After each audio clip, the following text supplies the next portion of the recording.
Welcome my friends, this is Maniacal Incorporated. Today we return to the Tip Volume 2 mod and to a historically accurate 867 Irish start.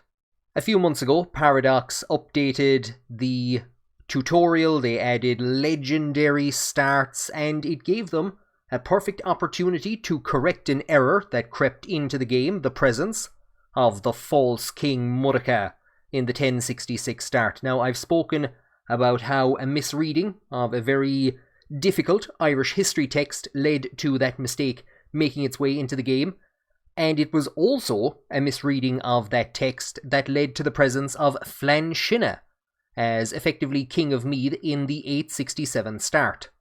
Now, Tip Volume 2 has already updated 1066 so that you can play as Thorlock, and we now have an update for the Earldom of Mide.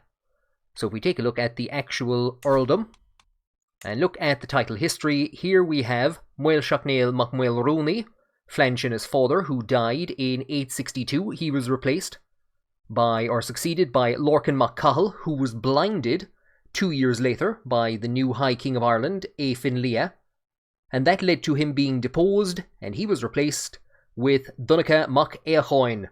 And Donncha ruled from 864 until he was murdered in 877 by Flann Sinna, and the following year Éifinn Lia died, and the High Kingship, the title King of Tara, rotated south, and Flann Sinna, as the new ruler of the southern Inail, became the King of Tara and High King of Ireland. I've been promising a video on the High Kingship for a long while. I swear I'm going to get it done. But today we're going to take on the role of Donncha Mac Éachain, the historically accurate King of Mide in the 867 start, and we're going to try and reform the Celtic Church. This is something else that's been added to the Tip Volume 2 mod. So this isn't exactly the reform that we saw in the 11th and 12th century. Instead, we can go for conversion, we can go for legal independence, defiance. Your faith will become more fundamentalist and warlike. And to do this, we can see that we will lose polygamous and gain monogamous. Always allowed divorce will be replaced with disallowed, and a number of other changes, including syncretic folk traditions will become unrelenting faith. But to do this, we must be an independent ruler, which we're not at the moment. We have to get a high level of devotion, and we must control 3 or more of the insular holy sites. And so Donncha has quite a task ahead of him. He is a vassal of Éifinn Lia, the High King of Ireland, and he must first overthrow his rule, seize Ardvacha, Iona, and Lindisfarne, and then he will be able to reform the Celtic Church. And God help him, it's going to be some task because he does not have a very impressive council. Here is our Marshal, Muireadach, with 3. We could stick Arthur in there with a 6. He also has a good stewardship. Patrick with a 9, it's not the worst. Go on, we'll stick Arthur in there. And I think that's pretty much the best that we can do. We could make Arthur our diplomat. I think everything is a-okay. And here is our Bishop, Scahach. Because in the Tip Volume 2 mod, insularism has as its clerical gender either, so we can have male or female bishops. And this is a reference to the Abbey of Kildare, which was overseen by an abbess. And she remained an important political figure down into the 12th century. I recently made a video on the rulers of Ireland in, who I expect the rulers to be, in the new 1178 start, and I spoke about Diarmid Mac Murcha, the King of Leinster, and his attack of the Abbey of Kildare, and the defilement of the abbess. And of course the other option that we have is a clerical appointment is temporal for life, and this reflects how the rulers in Ireland, local rulers, finance the construction of abbeys and monasteries, and quite often these monasteries would then go back to the ruling dynasty and from them select the next abbot or overseer of the monastery. So it was quite common that local ruling dynasties would appoint members of their own family to important religious positions. And this is something that we can do here with the appoint a core bishop position if we so wanted to. So a tremendous effort has been made here in the Tip Volume 2 mod to make it more historically accurate. Now it's time to go and ruin all that. We'll start with nominating a successor for the title of High Chiefdom of Mide. And this is basically the King of Tara, the ruler, or the overking of the northern and the southern Enail. So what we're going to do, it makes the most sense, is we're going to appoint ourselves. Where are we? There we are. And we passed him down. I think he's our heir at the moment because we don't have any children. There is Flanshina. And you know what? He's got some good military traits. He's paranoid, he's diligent and vengeful. He's a tough soldier and an organizer. An interesting character. I hope he doesn't try and murder me. As for Dunica, he has taken the charismatic negotiator trait, so we're going to be going down the diplomacy route. Unfortunately, he has started on family hierarch. So what I'm going to do is I'm going to go for majesty focus. We're going to do some raiding, get some money together, and once I have the money to get rid of some stress, we're going to reset the perks and dump them all into diplomat. As we form our first alliance, we're going to take another quick look at insularism, because one of our tenets is syncretic folk traditions.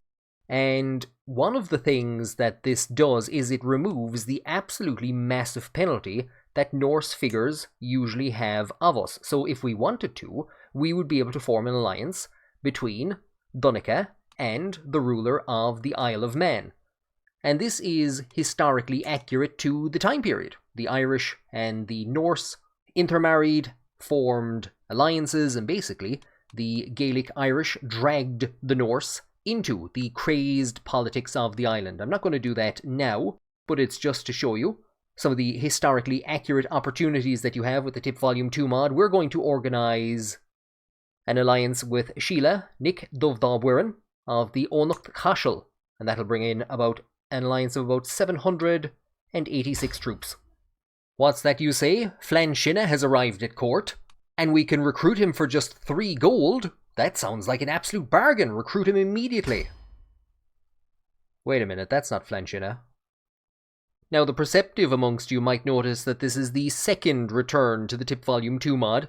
Of recent, about a week back, I did a video where, without realizing it, another mod had crept in and had messed up some stuff, and I didn't actually realize that that had happened. So I've taken that video down, and this is a proper and correct look at the Tip Volume 2 mod. I have risen the raiders in Mide.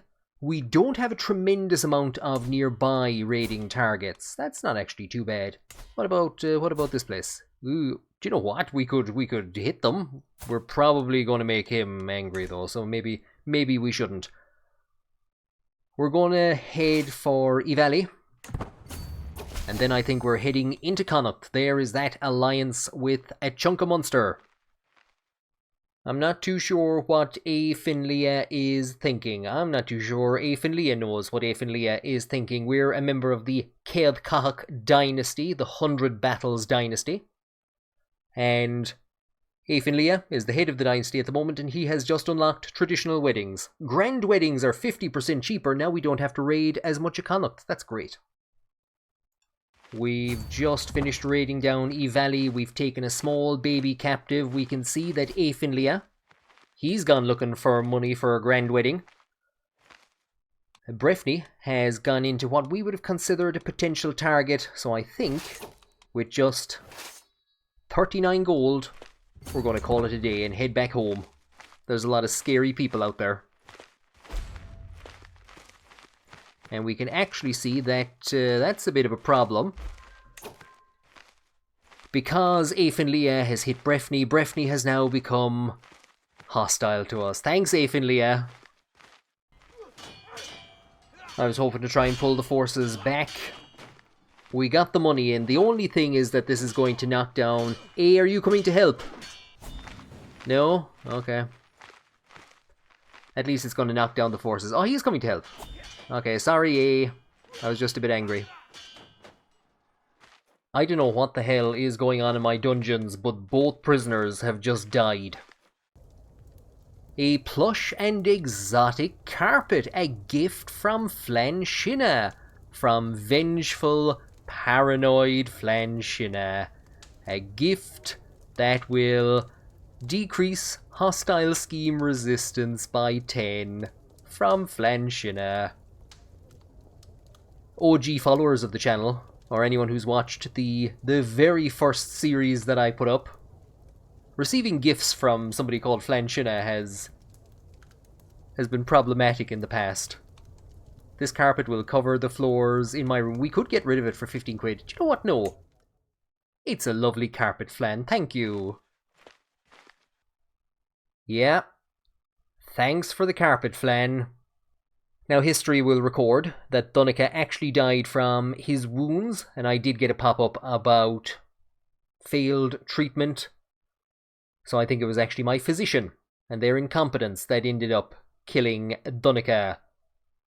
But Flanshina has achieved power 9 years before he did so historically. We will continue as Chieftain Flanshina. Yeah, and there we go. This isn't the first time that I've played as somebody called Flanshina and seen a pop-up saying, as I make all the preparations necessary for somebody's departure from the world.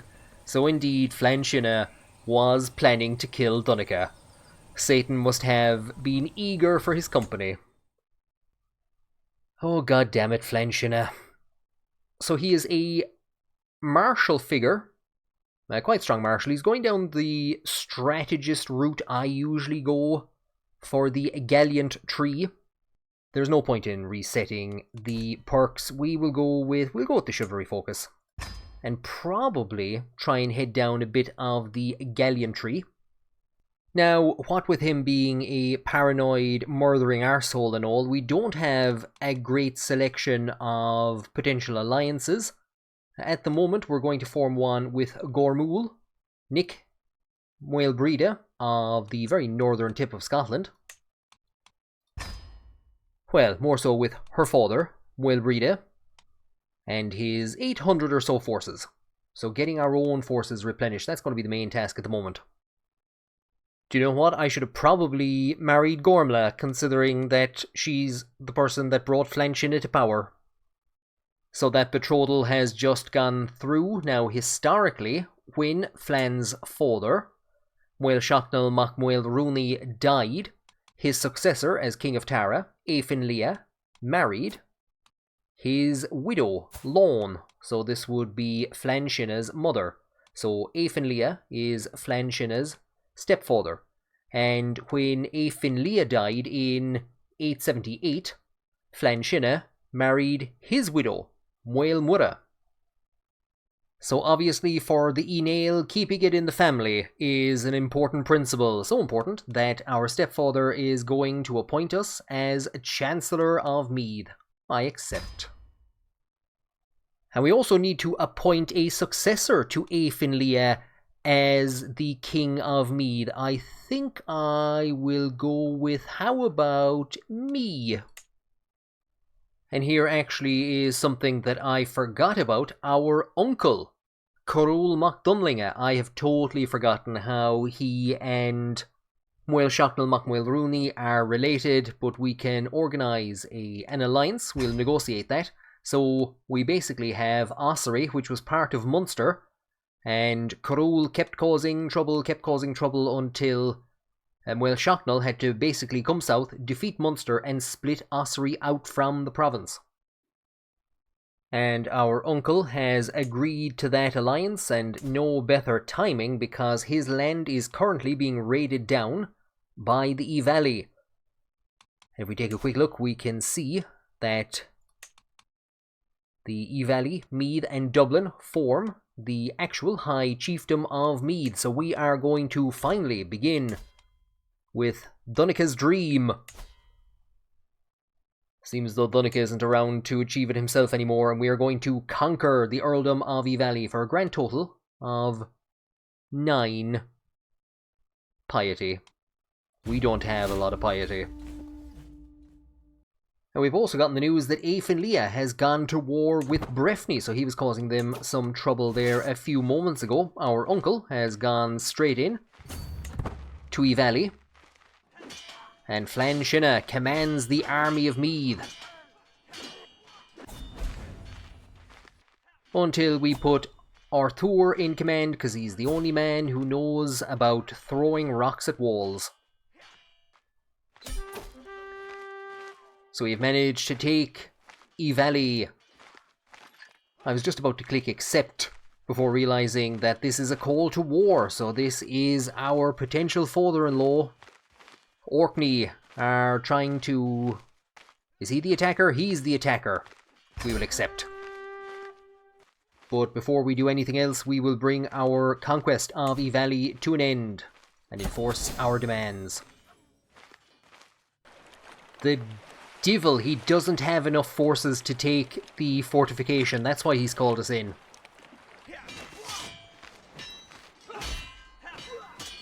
So our liege has taken control of Breffni. And presumably this region is gonna fall shortly and will bring this war to an end. Oh, now Gormley gains some experience as a physician, yeah. Now, things have gone well for Flanshina, but they haven't gone well for everyone else. Arthur has a black eye, Flan has lost an eye, and Rory, our counsellor, has died from his injuries. So I'd swapped everyone around there a while back. I'd actually removed Patrick entirely because he's not great. Well, it looks like he's going back in for now as our steward. And we have aided our ally in expanding their territory. When I need to expand my territory, you'd better help. Now, the worst thing at the moment is that because Flanshina is vengeful, he is absolutely burning through piety. I think we're losing 1 per month because of his vengeful sin. So what we're going to do is, it's going to be pricey, but we're going to plan a pious pilgrimage all the ways to Armagh. God, this court really isn't in a great state. Donnacha's wife, Sheila, his widow, is ill. So do you know what? We'll appoint her as the caravan master. We'll set the intent to altruism. We do not need to appoint any guards. It's literally 5 minutes up the road. It's fine. Now, I say that just as a large raiding army enters the area. I am finally here, body and soul, at the great Abbey of Argulla. I have walked the holy path. Are we about to get a holy head from some raiders? We have the ability to buy some exotic wares. Worldly possessions, how mundane. Our pilgrimage becomes even more pious, if it possibly could. A small child tells us that they know a secret place where God lives. So this is like in Caves of Cod when you're trying to find the ape god. It's just like Caves of Cod when you're trying to find the ape god. Yeah, no, look, 80 stress because we're paranoid. I'm not following a small child. I'll pass. I'm paranoid about what the papers will say about me tomorrow. So it looks like Afinlia is trying to put together even more land. It's entirely possible that we're not going to be able to, we'll say, put together more land than him and then try and usurp the title of Mide. We might need to abandon that and try and lay claim to Moa, the southern half of the island. But for now, we stroll around the streets of Argulla and stop in front of a small abbey. And we can try and read the plaque, but I think we're paranoid about words. There's a 50% chance that we'll increase our learning by 1. Do you know what? 20 stress is not the worst. And there we go. Piousness achieved, level 1. Argulla, it has been an honor. So we return home. We're still heavily losing piety, but at least now we have a good chunk of piety to lose before we hit 0. To get some more forces and alliances together, Flanshina has married Dervla, the daughter of the Moor Mayor of Ross, and his 660 troops. We're doing some champion practice with poor old Flann, who lost an eye in the last series of wars. We could charge, and we might gain the trait aggressive attacker. Instead, you know what? We'll just take one martial lifestyle perk, which now gives us a grand total of 2 to assign, because we had just picked up one a moment ago. So I think, like I was saying, what we're going to do is go for Stalwart Leader and Chivalric Dominance. Now, interestingly enough, we've been told that the Pope would consider granting us a claim to the Chiefdom of Mide, and the other issue is that Afinlia keeps getting dragged into absolutely insane wars. Now, we're probably going to have to go and do some raiding, but if he was to lose a good chunk of forces, we might look at pushing for a claim and a war against Afinlia. We've risen our forces as raiders. I was planning to head up and hit Dalfeathach, but somebody has actually come in and started raiding that. It looks like Dublin was even raided down. We don't have a lot of options. We're going to head for Urvuin. I think that's pretty much the only option that's there at the moment. We're not going to hit Ossory, and Leinster actually has a pretty solid army. We'll wander down in this direction for a second. So Leinster has raised its forces. It's looking to be a pretty even battle. I think we got a bit of an advantage at the start. Not much though. Another one of our chancellors is dead. Patrick, the poor man. And I think whoever killed him, we took them out as well. Now this is why I've raised the army and started raiding again, because we are badly caught for money and prestige with which to try and recruit new knights. We're going to need to do so, because we've gotten most of the ones that we have killed.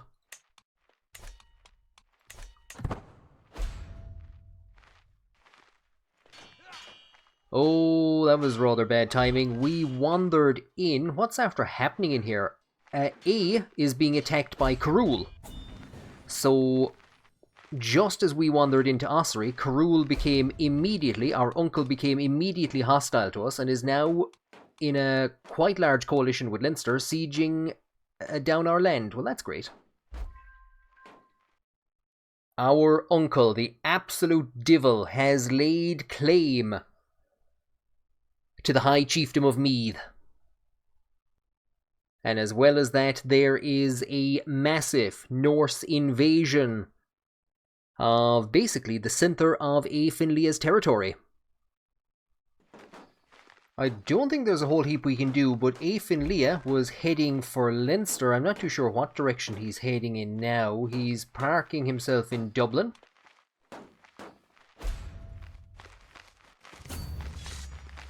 So it looks like they're going in against the coalition. And you know what? It looks like it was a good idea that we wandered in. Our alliance, one of our alliances in Scotland has ended. How many battles are going on here? Scotland? I think there's another battle.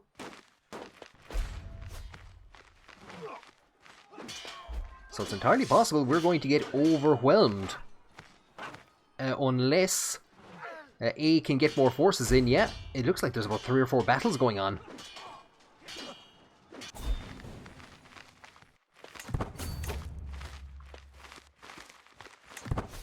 We're not going to be able to get away from that. We've been caught. And it's a pretty hefty defeat.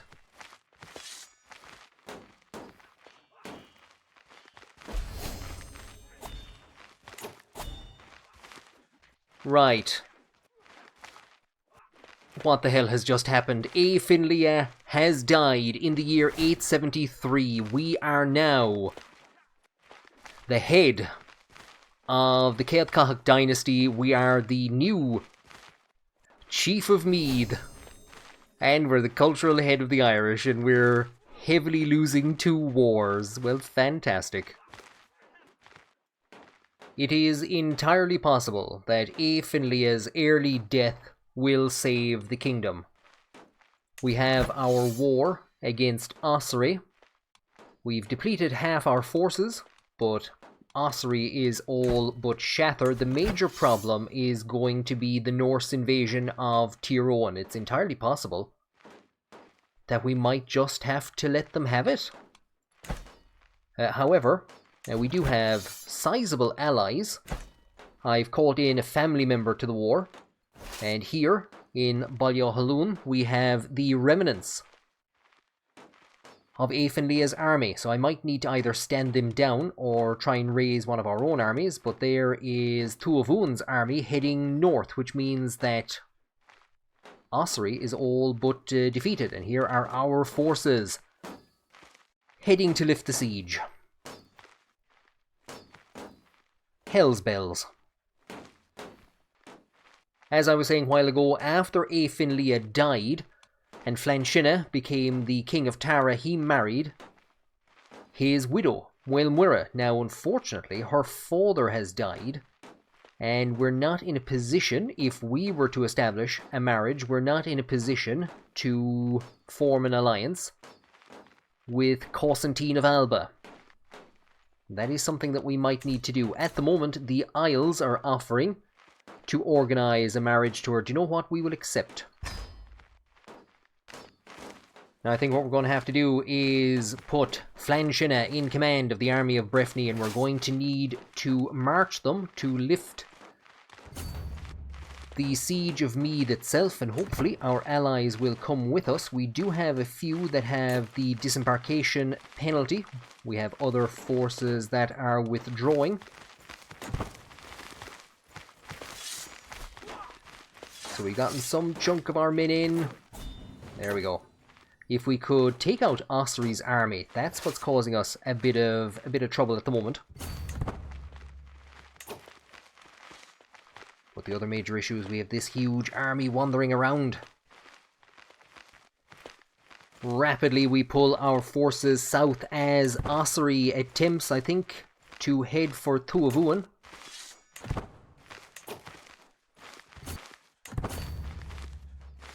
I said we're going to be just chasing them around in a circle for a while. If my own allies came with me, they're sieging down Ballyhalloon.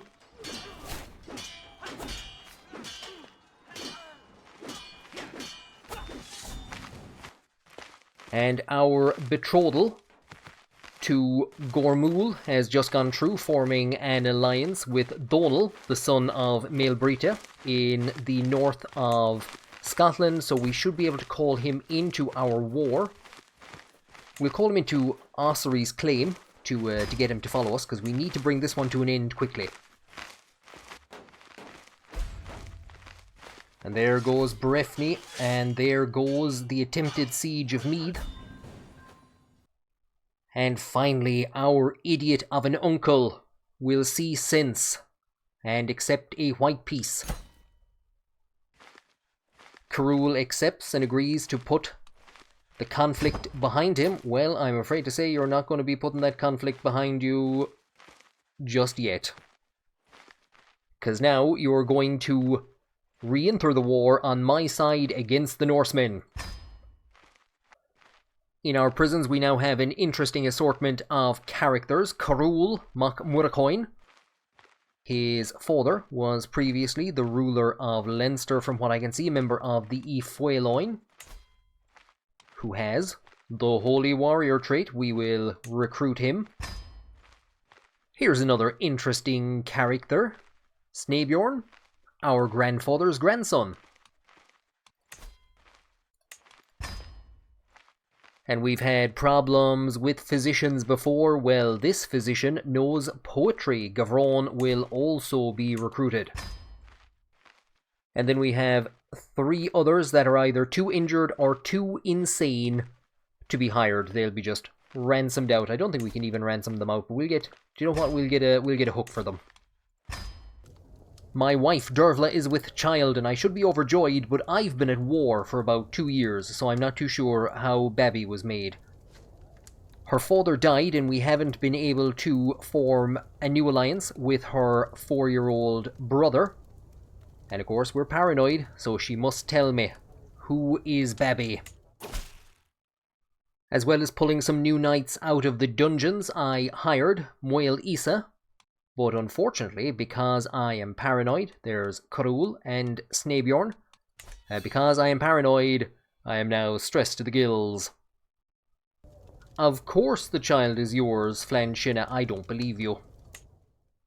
This marriage probably won't last long / ever occur. We're going to organise a betrothal to the daughter of Lorcan MacLachna, the leader of the Dalgash, who sided with our uncle in his war against us. Well, his war that we inherited.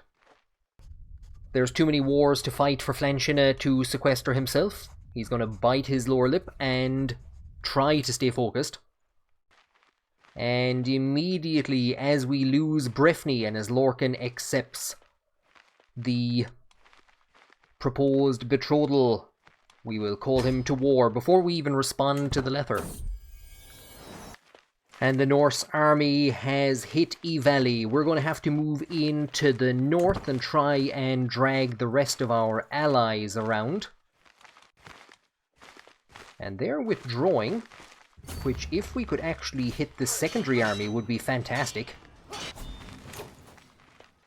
I think what we're going to do is we're going to defend Ballyhalloon as we wait for some Scottish forces to come down from the north. And you know what? If our idiotic uncle gets himself in trouble to the south of the Norse army, well, that's his problem. Now, of course, what they're doing is going for Mide, or at least that's what I assumed they were doing. It doesn't look like it. Ah, because the North Scottish army has actually hit Tyrone. That's a kind of a mixed idea, because I imagine they're going to get into a bit of trouble. We've been assured that the child that Dervla has given birth to is ours. And we will call her a good Irish name, Caelach. May God grant you long life.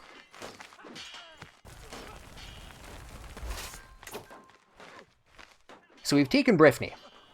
We're still at -74, and these guys are in the process of taking Mide, so we're going to have to come down to face them. And we're pretty much going to have to try and come in from the south, because I think if we come in beside them, it's going to cause us a lot of problems. And they're heading for the mountains. Scotland is going in against them. That's not a great idea, Scotland. That's not Scotland, no. Because that is a good defensive position that a lot of armies like to get into. Alba, my apologies. You have saved the kingdom. 6 soldiers. That's what you had left. Grand total of 6. I don't know if you even have any hostages to demand. Just go away. Hell's bells. The kingdom is in absolute tatters. The army is in tatters. We've actually managed to hold our finances together fairly well. We're not losing piety anymore, presumably because we drove out the Norse. I think it's because we got our learning up and our religious relations. Our new bishop, Murcha, he actually likes us, and he's better than Scahach, who we had before him. 12 years it's taking Flanacoin O'Neill, who I believe is our successor at the moment, to the titles that we have, not to the actual chiefdom of Meath itself. And there, as steward, is Donald II, the son of A. Finlia, who died from his wounds at 42 years of age in the dramatic battles around Ballyhalloon. I think 4 battles fought one after another against various forces from Ossory, Tuavuan. I was saying it was Dalgash. I think it was Tuavuan that joined with Ossory. And the Norse forces that hit Tyrone and pretty much had an opportunity to wrap up the entire battle up here, but failed to do so. And after all that, it makes sense that we would hold a hunt to celebrate our great victory in Uncavoyne. We appoint Gormla as our caravan master, so our former physician. So that means that Donnacha's widow has passed away, who held that position previously. We will start that hunt. And it actually looks like Gormla has been replaced by Finlia's bishop and physician as the new court physician of the kingdom. Well, he's the old court physician. We merged into the petty kingdom of Mide. Considering that Gormla is ill, I'll pretty much leave things as they are at the moment. And if we take a look at the guests for the hunt, we have Donald II, potentially a fitting successor to Flanchina. We have Cruel, and a distant member of the family who hates us, who we forced to join our army in that last war. There is Flann, our champion, who did mighty work in the last series of battles, getting 2 kills. And now they can all celebrate our great victory. Now, it doesn't look like things are going great. We don't have much of a chance of success. We're going to proceed by stealth. We've managed to track down the road. The success chance has fallen even further. Our guest, Donal, does not have a great chance of striking it. If anyone's going to do it, it's going to be us. And we have struck through with the arrow straight into the beast's heart. That's how you do it. Now that we've killed the beast, we can decide what to do with its antlers, which will give prestige and renown and decreased stress gain. We could keep it as a memento, or we could give it to our uncle, Chieftain Cruel. I think we'll hold on to it. Flanchina now stands as the most powerful ruler on the island of Ireland, but still there are those who would challenge his authority. Donal is attacking his brother, who inherited Breffni, to seize control of it. So we have risen our army. We can also see that the Dalfiathuk are attacking Arguilla, but I don't think they have the forces to actually take control of it. And we need Arguilla for the holy site. We have risen our forces as raiders. And what we are going to do is we are going to begin a major tour of the island. We received a visit from Leinster the last time that we passed down in this direction. Not so now. We see a major Norse raiding force hitting Tuavuan. That's a bit of a disappointment. Urvuan has raised its army to meet us.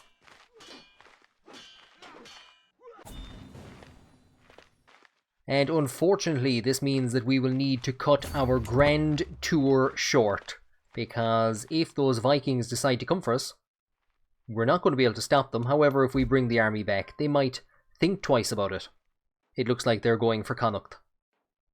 Here is poor Donald O'Voyle, the younger brother of Donald II. Not uncommon in this time period for children by different mothers to have the same name. So, same father, different mothers, same name. So there's Donald and Donald O'Voyle, both sons of the Cruel of Mide. And I have invited Donald to the court. He is undergoing martial education, and I am going to take responsibility for his education. And of course, Donald O'Voyle is Flanchina's half-brother. He is the son of Finlia and of Lone, Flanchina's mother, who married Finlia after Muel Shocknell died. And so I have appointed Donald O'Voyle as Flanchina's successor, player, heir, half-brother, and ward. And so with those Viking forces sailing off the northern part of the map with all that money from Connacht that should have been mine, Flanchina can rest easy for a moment. It was hectic there for a while. Flanchina plotting to kill Donnacha, who we started out as. Poor Donnacha didn't get much of a look in.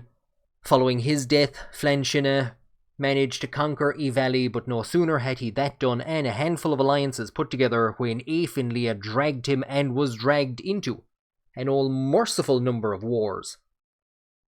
And then got himself killed valiantly, in all fairness, trying to defend Baile Átha, so we can't be too critical of him. But Flansinna has managed to stabilise affairs on the island of Ireland, is getting a sizable military force together, and no doubt will be in a position to lift the Dal Fiatach siege of Argyll and begin the process of assembling the three the three holy sites that he needs to reform insular Christianity. Thank you for joining me on this episode. If you've enjoyed it, please do give it a like to summon the algorithm to the banner of Flansinna, because he will need as many troops as he can get on the next episode.